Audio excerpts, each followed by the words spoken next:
Good afternoon from Central Virginia. There is a little bit of a break in this rain.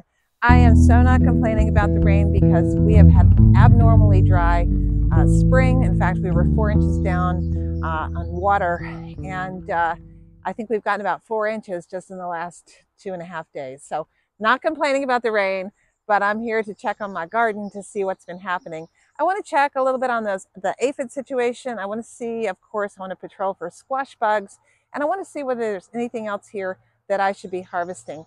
I'm also curious to see what 2.5 days of rain, actually almost 3 days of rain now, have done for my garden. Just a broad sweep around. Oh, wow, the gladiolas have popped into full bloom. The other thing I want to do today is go ahead and pick the remaining peas that are on my vines. You can see that these peas over here are definitely ready to pick. The vines are starting to die back. So I want to go ahead and pick these and get them out of here because I'm ready to put in some other beans in this particular trellis as the summer goes on. These pea vines are just about done, and I'm going to transition them over to asparagus beans. All right, let's go ahead and start in on these peas. These peas are getting a little bit on the old side, but I'm going to go ahead and cook them anyway. I saw a recipe. Gary Pilarczyk over at the Rusted Garden did a video a couple days ago about using the entire snap pea section in soup, for fresh pea soup. So maybe I'll give that a go because these are a little bit, look at them, they're a little bit over the hill for just eating the pods. They might be a little bit tough, but I'm not going to let anything go to waste. I have to say, with all the rain, I've been chomping at the bit to get out here in the garden, but I also am really anxious to see and happy to see what the rain has done for the garden. You know, I've been watering like crazy, of course, in the garden, but there's nothing like a good soaking rain to really get things moving along. While I'm here, I just really want to show you some of the most beautiful things I love here. Is there anything more beautiful than raindrops on flowers and plants?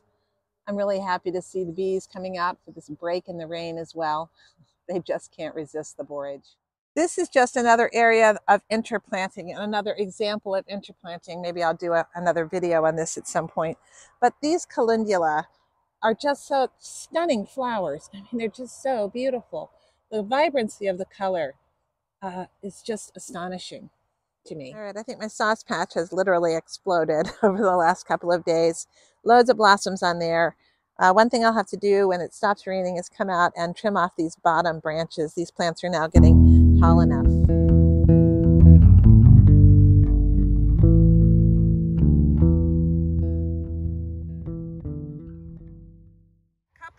A couple of quick things before I go because the rain is starting. With all this moisture, look, loads and loads and loads of fungi are popping up in the mulch, and that's a really, really good sign of fertility. That's going to help break down the organic matter in here. Again, I'm going to come in tomorrow or the next day when it dries off. I'm going to be putting some more mulch down in here, pretty heavy hay mulch in here, and I'll be planting, direct seeding some Tromboncino squash on this trellis. Getting hit by the rain, gotta run in. I'm a little wet, but I got a good harvest for dinner. I'm totally soaked. I got a nice bunch of Premier kale for dinner. This is the rest of the peas, which I think I'm going to cook up like Gary Pilarczyk did and make a soup. I had to sacrifice 2 gladiola, which were falling over, and I got a few little carrots. So I'm going to do a sheet pan chicken with the potatoes that I got yesterday, carrots,